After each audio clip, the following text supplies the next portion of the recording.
जय जय नमोस्तु नमोस्तु। नमो अरन्ताणं नमो सिद्धाणं नमो आयर्याणं नमो वज्रायाणं नमो लोये सौवसाहुणं नमः समय साराय स्वानुभूत्या चकासते चित्स्वभावाय भावाय सर्वभावान्तरचिदे वन्दितु सौवसेते ध्रुमचलमणोवमं गदिं पत्ते वोच्छामि समयपाहुले मिणमो सुध केवली भणिदम्। समयसार ग्रंथाधिराज कुंद आचार्य देव द्वारा रचित और उसके ऊपर आत्मख्याति नाम की टीका अमृतचंद्र आचार्य देव द्वारा रचित अपन देख रहे हैं। कर्ता कर्म अधिकार यहाँ पे अपनी चर्चा चल रही है। अद्भुत एक एक अधिकार स्वभाव को दर्शाने वाला एक एक गाथा।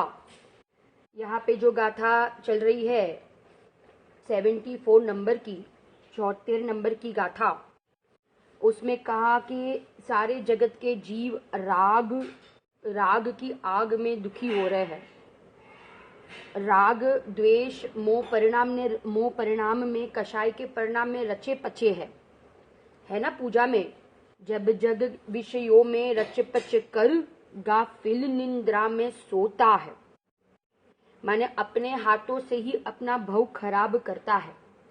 इस राग के परिणाम से वो अपने परिणाम को बिगाड़ कर अपना ही ये दुर्लभ मनुष्य बिगाड़ता है।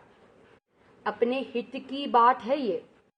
यहाँ पे आश्रव के लक्षण बताकर आचार्य देव हमें और दृढ़ता बढ़ा रहे हैं कि कोई भी प्रकार का आश्रव हो, आश्रव करने लायक ही नहीं है, क्योंकि वो भव बढ़ाने का कारण है। ये भव तो बिगड़ेगा परंतु इसका आगामी भव भी बिगड़ जाएगा, क्योंकि ये परिणाम दुखरूप है। कितने विशेषण बताए इस गाथा में, तो वापस एक बार देखते हैं। 5 बोल बताए, 5 बोल के द्वारा आश्रव का स्वरूप बताया। कौन से बोल है ये? सबसे पहला कहा आश्रव निबद्ध छे, दूसरा बोल कहा अध्रुव छे, तीसरा बोल कहा अनित्य छे, चौथा बोल कहा अशरण छे, पांचवा बोल कहा दुखरूप छे और छठा बोल कहा दुखनु कारण छे, उसका फल भी दुखरूप है।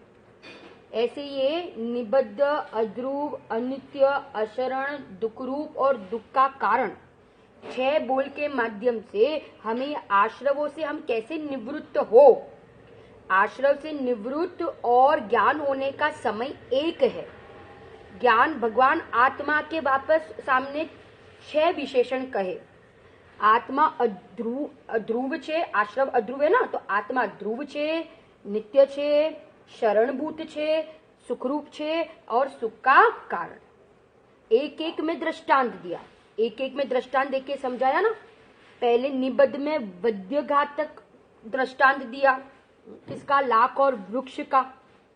दूसरे बोल में हमने देखा कि आश्रवों जो अध्रुव छे उसमें कहा कि किसका दृष्टांत दिया? वायुना वेगनी समान बढ़ते गढ़ते हैं। तीसरे बोल अनित्य में दृष्टांत दिया, शीत दाह ज्वरना माफक बदलने वाले हैं। वहां पे अध्रुव में बढ़ना घटना कहा और अनित्य में बदलने वाले परिणाम कहे अनित्य में। चौथे बोल में अशरण जो बोल है उसमें काम सेवन वाला वो दृष्टांत दिया, बराबर ना, अशरण से, और आत्मा शरणभूत है। और 2 बोल कहे कि और 2 बोल कौन से कहे? आश्रव दुखरूप और दुख का कारण। हम कहते हैं ना, भव वन में जी भर घूम चुका, कण कण को जी भर भर देखा। भव वन में जी भर घूम चुका, कण कण को जी भर भर देखा। मृग सम मृग तृष्णा के पीछे, मुझको न मिली सुख की रेखा। झूठे जग के सपने सारे। बोलो कौन कौन सत्य है, कौन कौन शरणभूत है, कौन कभी अपना हुआ है? कभी विचार किया? ना भूतकाल में वे मेरे थे, ना वर्तमान में मेरे हैं, और ना भविष्य में मेरे होने वाले हैं। ज्ञानी को तो संयोग तो दूर की बात, परंतु शुभ राग भी काला नाग समान लगता है। ऐसे लगता है कि कहाँ अंदर में आनंद, कहाँ अंदर आत्मा में शांति, शांति का सागर, और कहाँ ये राग की आकुलता। कितना भी हम बाहर में क्रिया कर ले, व्रत तप आदि कर ले, पूजा भक्ति स्वाध्याय आदि कर ले, प्रवचन सुन ले, परंतु यहाँ पे का अनंत बार 9वीं ग्रैविक चला गया ये जी। अनंत बार हम कितनी बार गए? 9वीं ग्रैविक गए। अनंत बार हमने ये नग्न दशा, मुनि दशा, 28 मूल गुण, पीछी कमंडल, अष्टपाउड में आता है कि सुमेरु पर्वत जितना हमने पीछी कमंडल का ढगला कर दिया, अनंत बार। परंतु कहा ना अष्टपाउड की आगे की गाथा में ही, जो दर्शन से भ्रष्ट है, जो दर्शन से भ्रष्ट है, उसको कभी मोक्ष की प्राप्ति नहीं हो सकती, क्योंकि दर्शन ही धर्म का मूल है। दंसन मूलो धम्मो, दर्शन, वो सम्यक दर्शन, वो धर्म का मूल है। जैसे वृक्ष के मूल के बिना वृक्ष की उत्पत्ति नहीं हो सकती, ऐसे सम्यक दर्शन के बिना मोक्ष मार्ग की शुरुआत नहीं हो सकती। कैसे रोके इन आश्रवों को? विधि बता दी कैसे रोके। ये विकल्प चल रहे हैं ना निरंतर, ये सारे विकल्प चल रहे हैं, शुभ के अशुभ के, है ना, ये सारे विकल्प कैसे रोके? कैसे रोके? तो कहते इन विकल्पों पर लक्ष्य नहीं करो। इन विकल्पों पर लक्ष्य करने से ये विकल्प नहीं टूटेंगे। जैसे कोई व्यक्ति खड़ा हो उसके सामान के साथ, और एक कुत्ता आया, है ना, और उसने उस कुत्ते को हटाया, फिर वापस कौन आया? दूसरा कुत्ता आया, उसको भी हटाया, फिर तीसरा आया। तो ये थोड़ी ना उपाय था, एक एक कुत्ते को दूर करना ये उपाय नहीं था। उपाय तो ये था कि वो अपने सामान की सुरक्षा करे। ऐसे एक एक विकल्प को नहीं छोड़ना है, एक एक परिणाम को नहीं, वो तो एक समय के बाद स्वयं छूट जाने वाले, वो कहाँ टिकने वाले। उस परिणाम के समय में भी अपरिणामी, शुद्ध, ध्रुव, नित्य, टिकने वाला, शरणभूत, सुख स्वरूपी आत्मा का क्या करे? आश्रव करे। नियम सार में कहा, एक शब्द आया कलश में, प्रागेव शुद्धता। प्रागेव शुद्धता माने आत्मा पहले से ही शुद्ध है। आत्मा को शुद्ध नहीं करना, पहले से ही शुद्ध है। कितना आचार्य देव, कितनी करुणा आचार्य देव, कितनी करुणा गुरुदेव श्री की, जो हमको ये और टीका में और भावार्थ में पंडित जयचंद जी छाबड़ा अभी और स्पष्टता करा दें। कितना कह रहे हैं। 6 डाला में आया ना, आश्रव दुख कार घनेरे, बुद्धिवंत तिने निरवेरे। जो बुद्धिवंत है, जो होशियार है, जो विवेकी है, वो कौन ये आश्रव को करेगा? कौन ये राग का कर्ता बनेगा? कौन ये राग में सुख बुद्धि मानेगा? कौन इन विषयों भोग में रचा पचा रहेगा? कोई ज्ञानी नहीं मानेगा, क्योंकि ज्ञानी को वस्तु का स्वरूप ख्याल आ गया कि ये सारे परिणाम आने जाने वाले हैं, ये उदयाधीन है, ये पराधीन परिणाम है, और मैं तो स्वाधीन हूं, निरपेक्ष तत्व। धर्म करना है तो धर्मी के आश्रय से ही होगा। किसके आश्रय से होगा? धर्मी के आश्रय से होगा। राग के आश्रय से शुभ राग करता करता धर्मनी प्राप्ति 3 काळમાં न थाया। ये 6 बोल के द्वारा हमने कल ये यहाँ पे अपन ने चर्चा की थी। अब देखो आगे जाते हैं। आम आश्रवोनु अने जीवनु भेद ज्ञान थता वेतज जेनामा कर्म विपाक शिथिल થઈ ગયો છે। जहां भेद ज्ञान हुआ ना, जहां भेद ज्ञान हुआ तो कर्म विपाक शू थवा માંડ્યો? शिथिल थवा માંડ્યો, ढीलो पड़वा માંડ્યો। भेद ज्ञान ज उपाय से, भेद ज्ञान ही विधि है। आश्रव थरथर करने लगे। इसलिए पंडित टोडरमल जी ने कहा ना कि आ काल में, ये निकृष्ट काल में धन्य है जो ये शुद्धात्मा की चर्चा भी करते हैं। कौन करे? किसको पड़ी है? किसके पास टाइम है? किसके पास फुर्सत है? विषय भोग में से कौन ये समय निकाल कर ये तत्व की बात सुनेगा? कोई बिरले जीवी होंगे, कोई भाग्यशाली जीवी होंगे जो ये जिसके कान में ये बात पड़ेगी। क्या कह रहे आहा, धन्य है कि तुम्हें इस निकृष्ट काल में जहाँ लोग इन 5 इंद्र के विषय कषायों में ऐसे रचे पचे हैं, परंतु हमें आत्मा याद आ रहा है। क्या याद आ रहा है? आत्मा याद आ रहा है। उनको धन्यवाद कहा, उनको शाबाशी दी कि अरे वाह, तुमको तो आत्मा याद आ रहा है। कौन के किसको याद आए?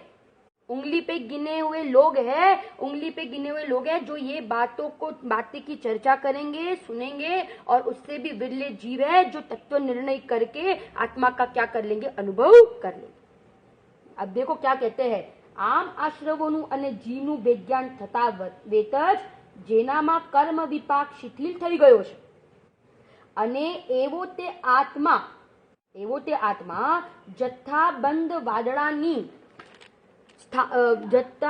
વાદળાની રચના જેમાં ખંડિત થઈ ગઈ છે, એવા દિશાના વિસ્તારની જેમ જથ્થાબંધ વાદળાઓ હોય ને તે બધા खंडित થઈ જાય ने, तो उसके बाहर जो सूर्य होता है ना, तो सूर्य का प्रकाश का विकास होने लगता है, सूर्य का प्रकाश फैल जाता है।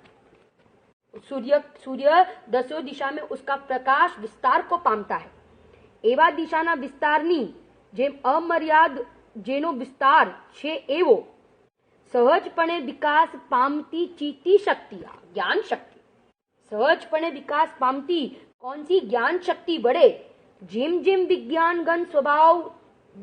विज्ञानगण स्वभाव थतो जाय छे तेम तेम आश्रवोथी निवृत्त थतो जाय छे। શું કીધું?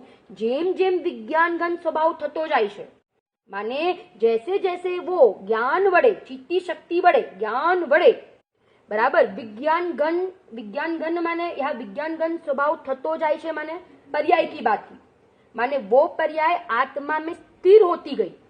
चित्ती शक्ति वड़े, ज्ञान शक्ति वड़े क्या होती गई? वो जो ज्ञान की पर्याय थी, है ना, वो ज्ञान की पर्याय विज्ञान गण माने सारी पर्यायों को ले लेना इधर अनुभूति के समय में, है ना, क्योंकि ये सारी पर्याय क्या होने लगी? विज्ञान गण माने आत्मा में पर्याय की स्थिरता, एकाग्रता और बढ़ने लगी। क्या होने लगी? बढ़ने लगी।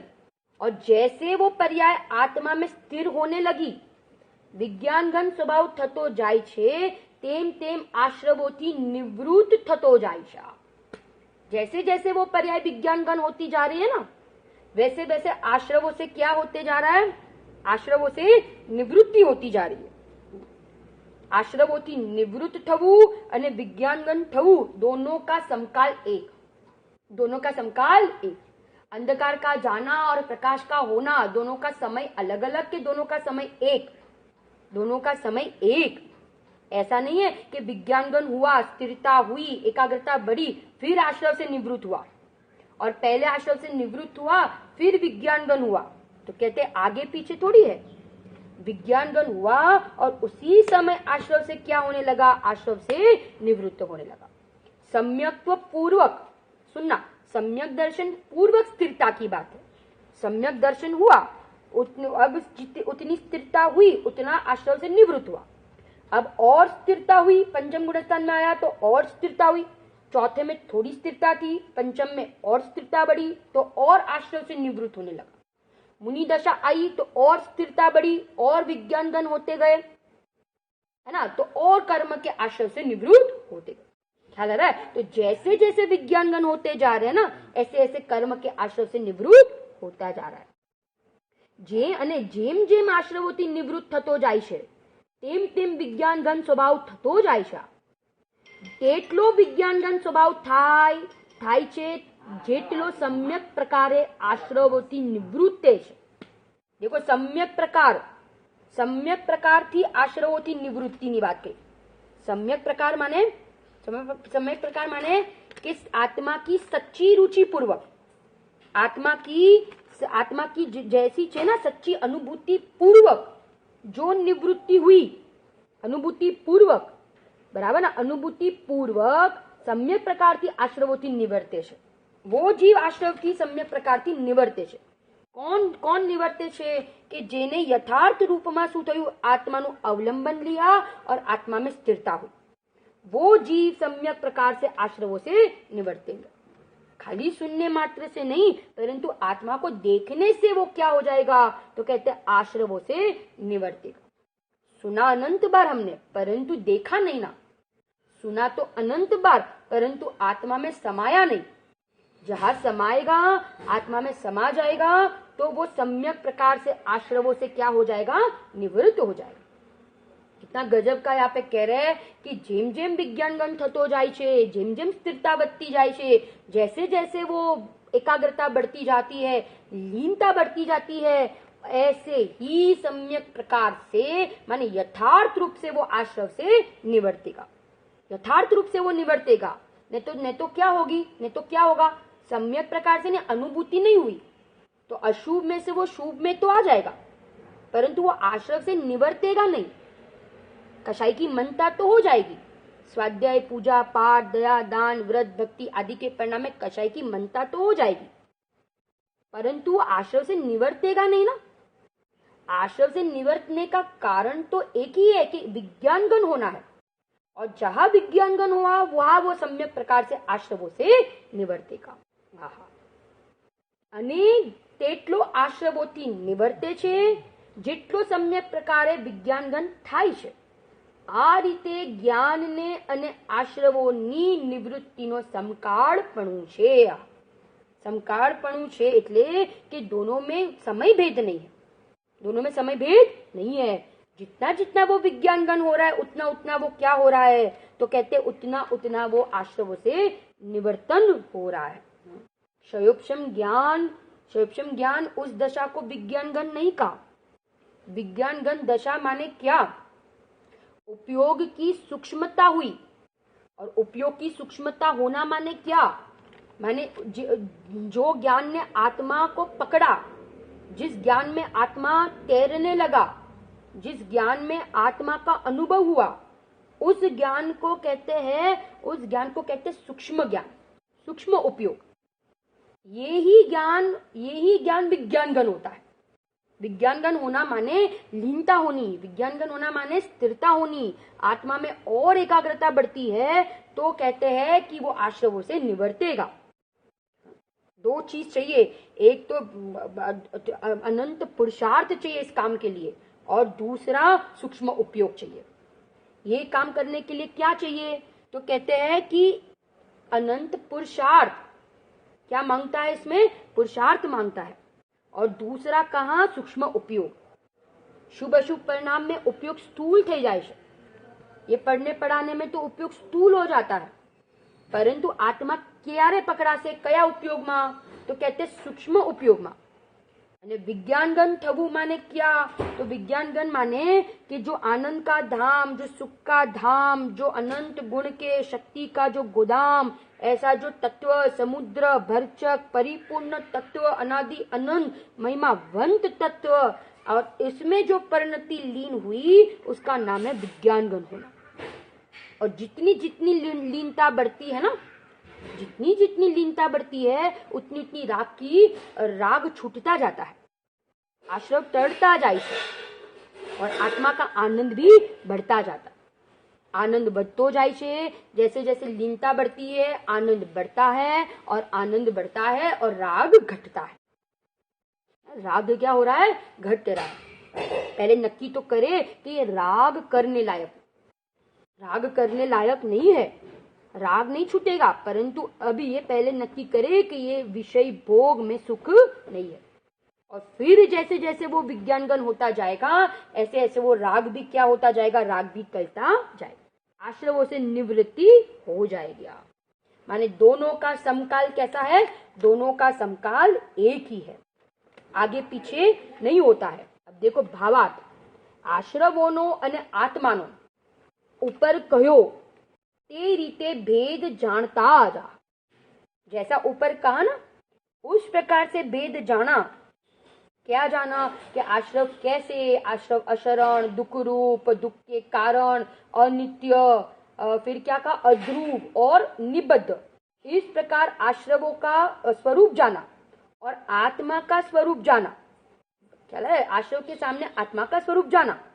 अब कहो ते रीते भेद जानता ज, जे प्रकारे जेटलो जेटलो अंश है, આત્મા વિજ્ઞાન ઘન સ્વભાવ થાય છે, बराबर। जितना जितना वो पर्याय आत्मा में लीन होती जाती है તે પ્રકારે તેટલા તેટલા અંશે તે આશ્રવોથી નિવર્તે છે। एक कषाय का अभाव है, उतनी उसमें स्थिरता हो गई तो उतना वो आश्रव का, एक कषाय चौकड़ी का अभाव हुआ उतना वो आश्रव से निवर्तेगा। पंचम गुणस्थान आया, स्थिरता और बड़ी, 2 कषाय चौकड़ी के आश्रव से निवर्तेगा, है ना। ये आगे बढ़ता जाता है। अब देखो, જ્યારે संपूर्ण विज्ञान घन થઈ જાય, क्या कहा, જ્યારે संपूर्ण विज्ञान घन, पूरो विज्ञान घन એટલે पूरी लीनता થઈ જાય, पूरी लीनता हो जाती है। क्योंकि 3 प्रकार के जीव है ना, एक अज्ञानी, एक ज्ञानी और एक केवली। एक अज्ञानी, एक ज्ञानी और एक केवली। अज्ञानी तो टोटल, उसकी दशा टोटल रागमय। अज्ञानी की दशा कैसे, टोटल रागमय, विषय भोग में आसक्त है, विषय भोग में मस्त है, वो इंद्रिय सुख को ही सुख मानता है। पंडित टोडरमल जी ने मोक्ष मार्ग प्रकाशक में कहा है कि कम आकुलता, कम दुख हुआ ना तो उसको उसमें ही सुख लगता है, परंतु वो सुख नहीं है, वो दुख ही है। इंद्रिय सुख में दुख की मात्रा कम हो गई ना तो उसको भ्रम हो गया कि ये सुख है, परंतु वो सुख नहीं है, वो दुख ही है। ज्ञानी के 2 धारा हो गई, ज्ञान धारा और राग धारा। ख्याल आ रहा है, जितना जितना वो विज्ञानगन होता जाएगा उतना उतना वो राग टलता जाएगा। और एक तीसरा जीव केवली ले लो, केवली है ना, उनको बोलो उनको राग कितना है तो कहते हैं है ही नहीं ना, क्योंकि वे तो पूर्ण विज्ञानगन हो गए। पूर्ण विज्ञानगन हो गए माने पूर्ण लीनता हो गई। अपूर्ण लीनता हो गई तो कहते हैं कि बद्धा समस्त आश्रवोથી निवर्ते છે। सारे प्रकार के आश्रव से, भाव आश्रव, भाव द्रव्य आश्रव, है ना, भाव कर्म, द्रव्य कर्म, नो कर्म, सब से क्या हो गए, रहित हो गया।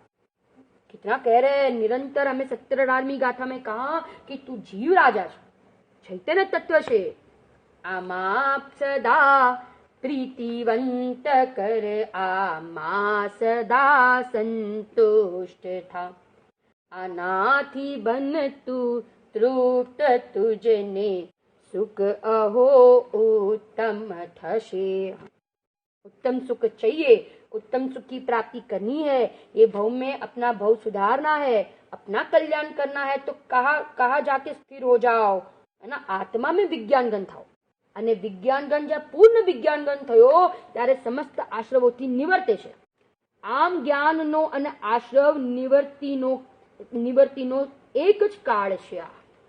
કાળ ભેદ નહીં, समय भेद नहीं, परंतु एक ही समय। जहाँ जाना कि सर्प है तो उसी समय सर्प छूट गया। 34 नंबर की गाथा में जहाँ जाना कि मेरी चद्दर नहीं, उसी समय वो चद्दर छूट गई। जहाँ जाना कि ये जहर है उसी समय ये बोतल छूट गई। ऐसे उसी प्रकार जहाँ जाना कि आश्रव विषरूप है, दुख रूप है, दुख के कारण है, उसी समय क्या हो गए, आश्रव छूट गए। आश्रवोનું ટાળવું અને સંવરનું થવું વર્ણન ગુણસ્થાનની પરિપાટી રૂપ તત્વાર સૂત્રની ટીકા આદि સિદ્ધાંત શાસ્त्रोમાં છે, ત્યાંથી જાણવું। गुणस्थान की परिपाटी हमने देखा ना पूरा एक गुणस्थान में कि कैसे कैसे वो आगे बढ़ता है और कैसे कैसे वो आश्रवों से निवृत्त होते जाता है। અહીં તો सामान्य प्रकरण छे, તેથી सामान्यपणे કહ્યું છે। ये द्रव्यानुयोग का ग्रंथ है, इसमें ज्यादा आश्रवों की डिटेल नहीं करेंगे, गुणस्थान की बात नहीं करेंगे। आत्मा विज्ञान घन स्वभाव थतो जाय छे तेटले शू प्रश्न किया। क्या प्रश्न किया कि आत्मा विज्ञान घन थतो जाय छे एटले शू हुआ, है ना। तो तेना उत्तर में जवाब आप्यो। क्या जवाब दिया, आत्मा विज्ञान स्वभाव थतो जाय छे एटले आत्मा ज्ञान में स्थिर थतो जाय छे।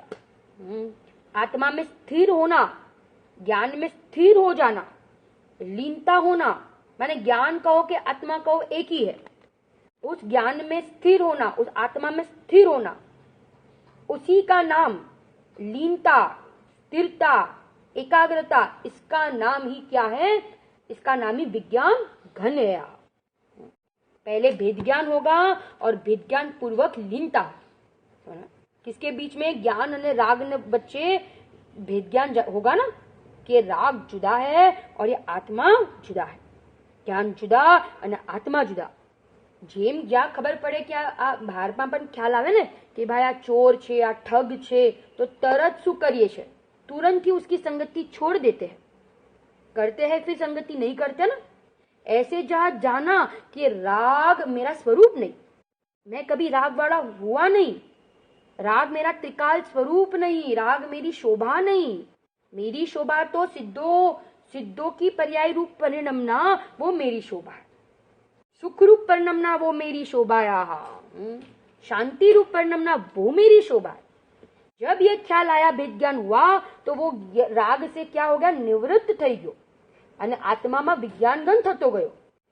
જ્યાં સુધી, अब देखो आगे, જ્યાં સુધી મિથ્યાત્વ હોય ત્યાં સુધી જ્ઞાનને ભલે જ્ઞાનનો ઉગાડ ઘણો હોય, ज्ञान का उगाड़ बहुत हो, क्षयोक्षम ज्ञान बहुत हो, 11 अंग 9 पूर्वक का ज्ञान भी हो, परंतु यहाँ पे कह रहे हैं कि ज्ञान का उगाड़ बहुत हो तो पण अज्ञान ज कहेवामां आवे छे। उस ज्ञान को कौन ज्ञान कहेगा, उस ज्ञान को अज्ञान ही कहेगा। हमें पहले तो वो लौकिक पढ़ाई का आकर्षण था ना, बाहर की पढ़ाई, बाहर की डिग्रियां, डॉक्टर की पढ़ाई, LLB, MBA, CA, ये सारी डिग्रियों की महिमा आती थी। फिर वहां से छूटे तो फिर ये धार्मिक पढ़ाई चालू कर दी। अब ये यहाँ क्षयोक्षम ज्ञान बढ़ने लगा है ना। अब क्या हो गया, इसमें संतुष्ट हो गया, इसकी पढ़ाई द्वारा इसमें अब क्षयोक्षम ज्ञान बढ़ने लगा तो इसमें संतुष्ट हो गया। यहाँ पे कह रहे ये सारा ज्ञान, दोनों ज्ञान जो भी है बाहर का, ये ज्ञान दोनों को जब तक आत्मज्ञान नहीं है उस ज्ञान को अज्ञान कहेंगे। उस ज्ञान को क्या कहेंगे, अज्ञान कहेंगे। इन्हें ज्ञान नहीं कहवाय। अब कहते हैं उसको अज्ञान कहने में आएगा। अब कहते हैं अने मिथ्यात्व गया पछी तेने भले ज्ञान नो उगाड़ थोड़ो होय।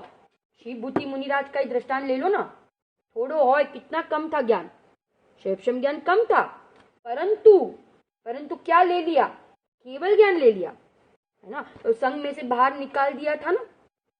और जब उनको केवल ज्ञान हुआ,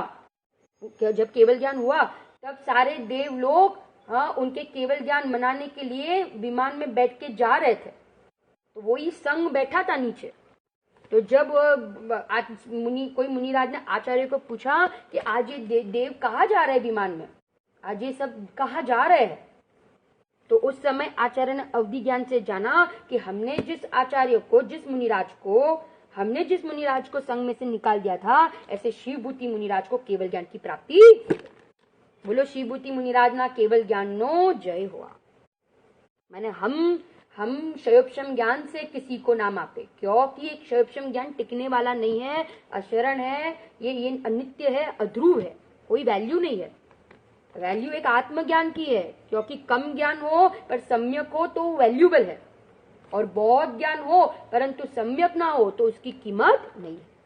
अब कहते हैं कि थोड़ू पण ज्ञान होय, भले उगाड़ थोड़ो होय तो पण विज्ञान कहेवामां आवे छे। क्या कहने में आएगा उसको, स्थिरता वालू ज्ञान कहेवाशे। जेम जेम ते ज्ञान अर्थात विज्ञान जामતું ઘટ થતું સ્થિર થતું જાય છે, તેમ આશ્રવોથી નિવૃત્તિ થતી જાય છે।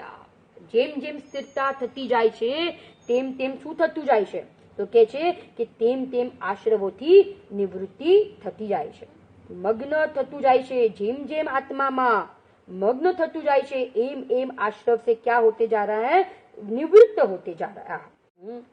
शुभ राग अशुभ राग कोई भी हो, बहु बढ़ाने का ही कारण है। गुरुदेव जी के प्रवचन में कितनी बार आता है ना कि जे भावे तीर्थंकर गोत्र बंधाए, वो भाव भी विराधक परिणाम है। वो भाव भी क्या नहीं है, तो कि मोक्ष का कारण नहीं है। तो फिर अन्य शुभ भाव की तो अपन क्या बात करें, कोई शुभ भाव अशुभ भाव में राचने जैसा नहीं है। 3 चीज हमें अटकाती है मोक्ष मार्ग में। एक तो धर्म का, आत्मा का अनुत्साह, आत्मा का अनुत्साहपना होता है ना, वो हमें आत्मा को देखने में अटकाता है। प्रमाद अवस्था और कषाय के परिणाम, कषाय, प्रमाद और अनुत्साह, मार्ग के प्रत्यय, धर्म के प्रत्यय, आत्मा के प्रत्यय जो अनुत्साह के परिणाम है, ये सारी चीजें हमें आत्मा को जानने में अटकाती है।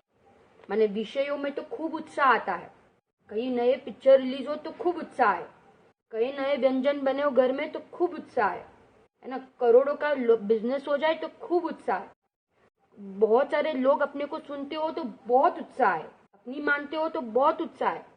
परंतु यहाँ पे कह रहे हैं कि आत्मा का अनुत्साह है, प्रमाद है और कषाय है, तो ये आत्मा को जानने में क्या करता है, रोकता है।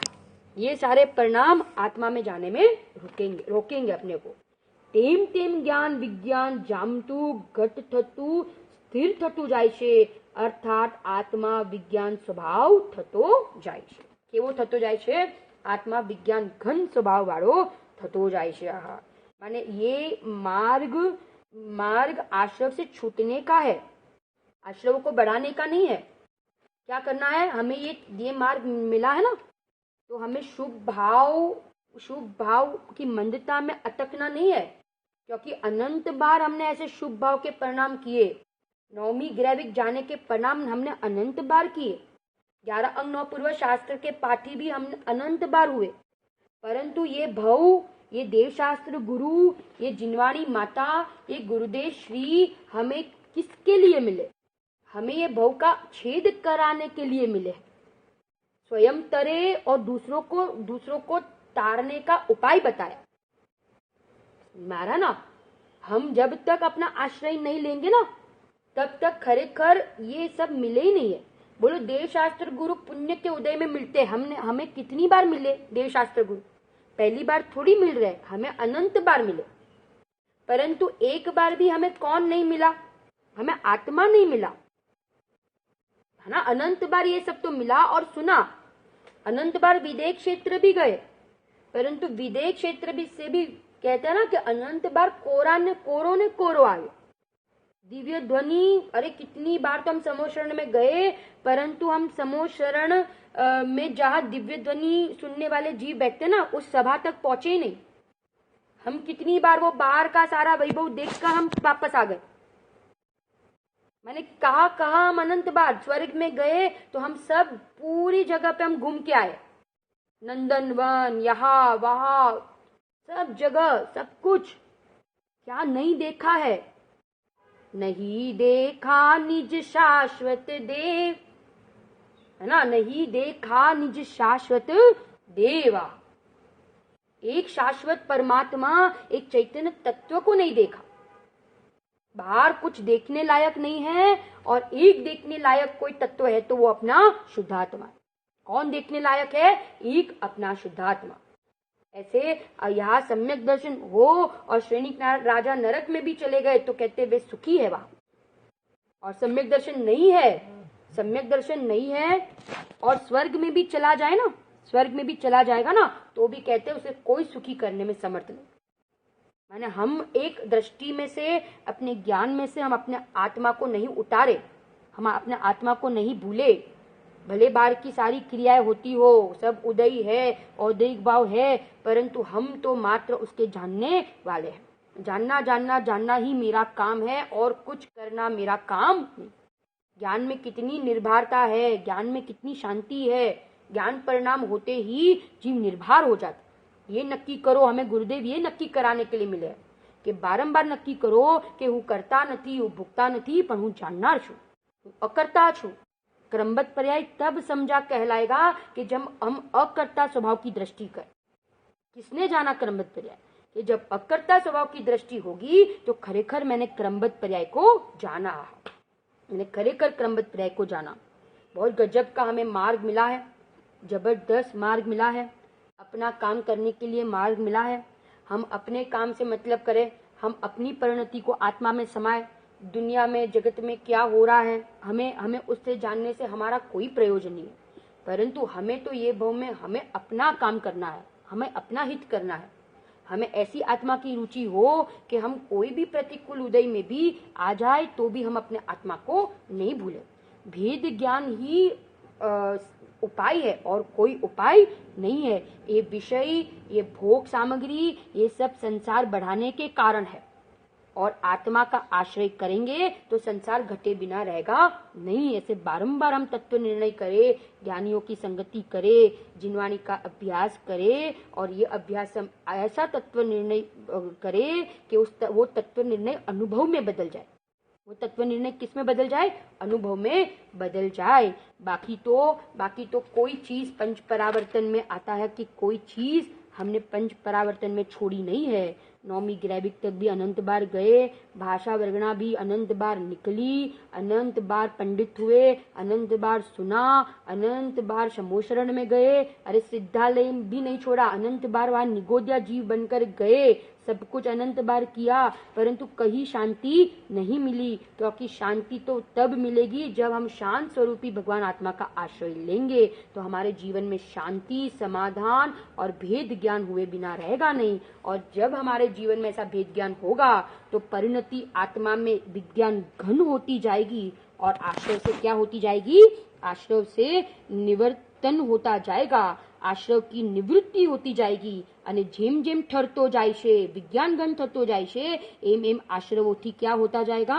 आश्रवों से निवृत्ति होती जाएगी। ऐसे हमारे जीवन में भी हम ये उत्तमकारी, मंगलकारी, है ना, ये काम करे। एजेंडा में सबसे पहला ये काम हो कि हम आत्मा को जाने, श्रद्धा करे और उसमें विज्ञान घन हो जाए और हमारी परिणति में से ये आश्रव छूट जाए और हम अनंत काल के लिए सब सिद्धालय में विराजमान हो जाए।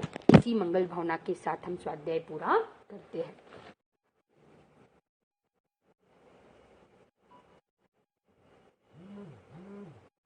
शाम को एक अनाउंसमेंट है, शाम को स्वाध्याय है, शाम को इस पर ही स्वाध्याय है। 7:30 से अपना जो रोज का टाइम है वो 7:30 से 8:15 और आज 9 बजे गुरुदेव श्री का जन्म दिवस है ना, कल जन्म जयंती है, कल 25 तारीख। तो आज 9 से 10 यूएस में बोलना है गुरुदेव श्री के जीवन के ऊपर, भक्ति के साथ होगा। तो ये कॉन्फ्रेंस भी चालू रहेगा, फ्री कॉन्फ्रेंस कॉल भी चालू रहेगा। तो जिसको भी जुड़ना हो तो जुड़ सकते हैं रात को 9 से 10 और समय सार का स्वाध्याय 7:30 से 8:15 ये फ्री कॉन्फ्रेंस पे तो होगा ही। ऐसी मंगल भावना के साथ अपन स्वाध्याय पूरा करते हैं। हाँ राजुल आंटी, हाँ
બોલો બોલો અંબાલા વિદેયનાથ સિમંદર ભગવાનનો જય હો. બોલો ભરત ક્ષેત્રના સમર્થ આચાર્ય કુંદ દેવનો જય હો. બોલો સમયસારજી ગ્રંથાદિ રાજનો જય હો.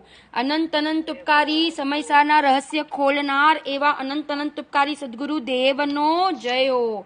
પ્રસમ મૂર્તિ ભગવતી માતનો જય હો. जिन शासनो जैन धर्मनो जय हो. आज शाम को जो कलश चलेगा वो 48 नंबर वाला कलश है. 48. जय जिनेन्द्र बदाने.